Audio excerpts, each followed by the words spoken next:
Yesu Mwokozi. Ila usinokitaya. Leo nataka kuongea kutokana na mafunzo ya Talent Week.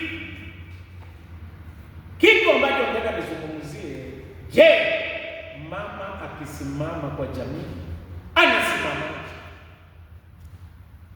Jamii ambayo mama asimame haiwezi kufika. Mwanaume anaweza kuleta, lakini mama ndio anaongeza na kuzidisha. Chochote ambacho mama anapata, mama ambaye amebarikiwa anazidisha na kuongeza. Mzee anaweza leta mayai, lakini mama anachukua anaongeza kitunguu, anaongeza na moto, inakuwa chakula na watu wanabarikiwa.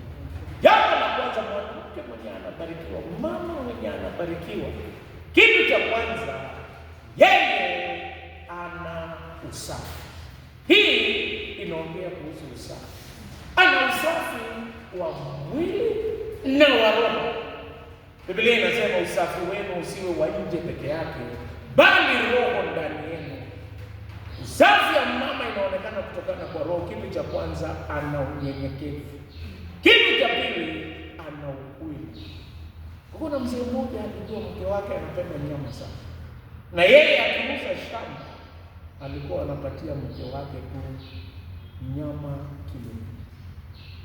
Naye mama angeona chochote, mpaka mwishowe aliuza post za nyumba. Huyu mama alikosa ukweli, na walienda kwa rent, na hata walitokomea wakaangamia. Ni kwa sababu huyu mama hakukuwa mnyenyekevu. Mama anatakana kuwa mnyenyekevu, lakini kunyenyekea na kutii haimaanishi kuwa mjinga. Yeye anastahili kuwa na hekima, na maneno yake anasema sio kwa hasira, kwa hekima, akiangalia yaliyo mbele katika jamii. Mama, kitu cha kwanza ni mama mwenye usafi. Usafi wa nje na wa roho. Siku moja nilienda pastoria pahali. Unajua ukienda pastoria kwa nyumba ya mwanaume hakuna mpango. Mwanaume mwenye anakaa peke yake, sufuria unapata kwa mlango, unaruka ya kwanza, unaruka ya pili, unasema Bwana akae nani? Sema akae na roho yako. Lakini penye mama hapo kuna mpango. Na mimi nashukuru nyinyi kwa sababu nimeenda pastor, kila pahali kuna mpango. Hata kwa kanisa, ukiona kanisa kuna mpango, kuna watu. Ukiona kanisa, ninakwambia Mungu alisaidia mama, ndio anajali maslahi ya watu. Penye kuko na maji, penye kuko na chakula, penye watoto wanachungwa, ni kwa sababu hao wa mama, kama vile kitabu cha Kumbukumbu la Torati inatuambia 23, 12, 13, 14 inatuambia mama ana usafi wa moyo, ananyenyekea, anasema kweli. Kitu kingine ni mwaminifu katika mambo yote ambayo anafanya. Mama ana baraka akiwa na usafi wa roho na wa mwili.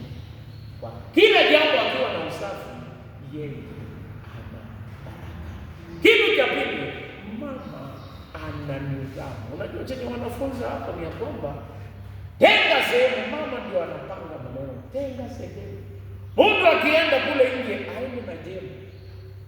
Akishafanya mambo yake afunike.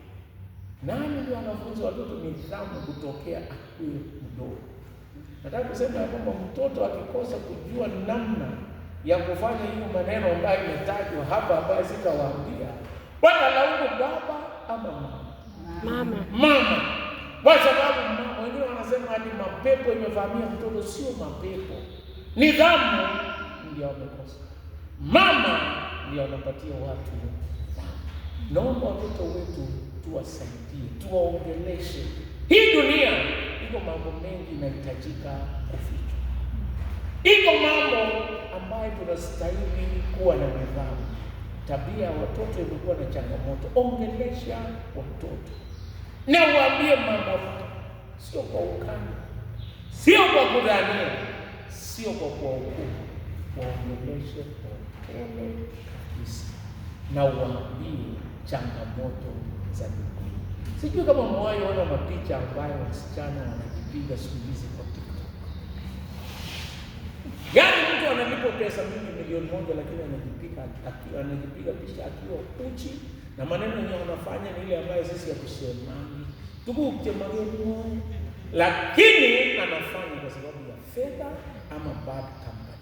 Ninaomba tuongeleshe watoto, tuwaongeleshe na tuambie. Na maneno ya siku hizi atiko maneno mengine hatuyasemi, haisaidii. Ni vizuri useme, ni vizuri uongee wazi, kwa sababu mama ndio anafunza nidhamu. Chukua nafasi, ongea na mtoto, muelewe. Unajua wakati mwingine mtoto, hata wajukuu, tuko na watu ambaye tunalea, hata kama watoto wamekuwa kubwa, kuko na wajukuu, kuko na wengine, na wengine wako sasa kwa stage hiyo. Nataka niseme, chukua nafasi, ongelesha watoto. Sio wasichana peke yake, hata vijana wanastahili kuongeleshwa, na pia kuwasaidia kwa kila season. Mama anajua mtoto wake akifika stage fulani, anajua, muongeleshe, mwambie hivi ndio vile wanafanya. Hata kama ushauri inatoka pahali pengine, lakini mama, maneno ya mama haiingii kwa kichwa, inaingia kwa roho. Nyinyi mnachunga nidhamu. Jambo la mwisho, mama mwenye amebarikiwa anajua Mungu anatembea. Ukisoma chini nasema uwepo wa Mungu uko. Hata leo Mungu anatembea.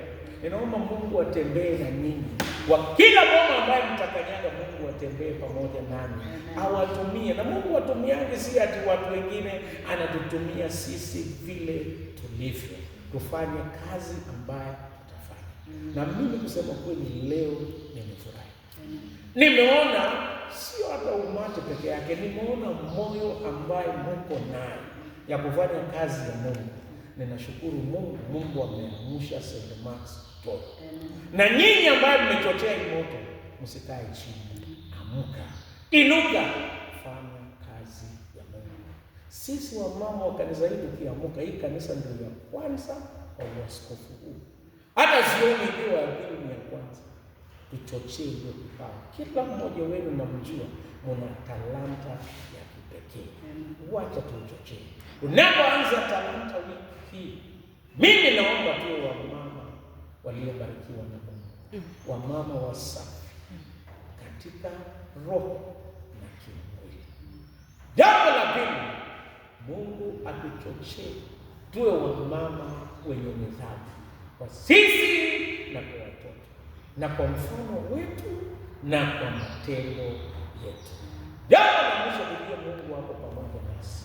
Hata leo Mungu hajakusanya nyinyi hapa kimakosa. Ako pamoja nasi, na kuko na kitu ya maana ambayo anafanya kwa kila mmoja wetu.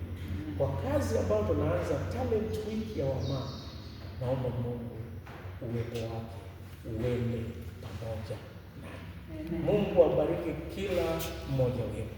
Kati yenu wana kipawa cha kuhubiri, wengine wana kipawa cha kuomba, wengine wana kipawa cha kushika fedha, hata wengine wana kipawa cha kuandika. Naona mama yetu juzi ndio alikuandikia huko secretary huko chini. Kila mtu wako na kipawa. Mama huko alifanya kazi nzuri ya kuweka, inaitwaje, ropien ni pesa. Kama kuna kitu hatari na ambaye Mungu amebariki wa mama ni kuweka pesa. Wanaume aweke pesa, na mwingine akasema pesa ya kanisa ndio mzuri kukula. Lakini iko na laana zaidi mtu ambaye anachunga fedha ya kanisa kwa uaminifu mpaka ikafikia penye huyu mtumishi wa Mungu alifika. Mungu akubariki. Na wengine wanaweka fedha kwa kuwa signatories wa kanisa, na hata kwa kazi ya wamama na shughuli zote. Mimi naomba Mungu awabariki.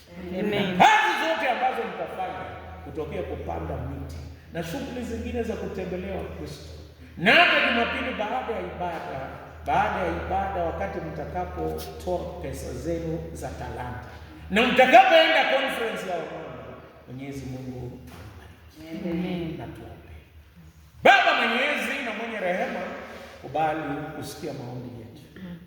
Baba mwema, naacha baraka na amani kwa watumishi wako. nawabarikisha na kuweka wakfu kwako. Baba mwema, wanapoanza Talanta Week, naomba ya kwamba utakuwa pamoja na wao. Bariki kila ambaye atahusika, bariki waume wao, bariki pia na watoto wao, bariki na jamii yao na mashamba yao na mifugo yao, kwa jina la Mungu Baba, Mwana na Roho Mtakatifu. Amen. Na sasa ninataka waamuru mfanye kazi ya Talent Week kwa jina la Mungu Baba, Mwana na Roho Mtakatifu. Amen. Sasa mimi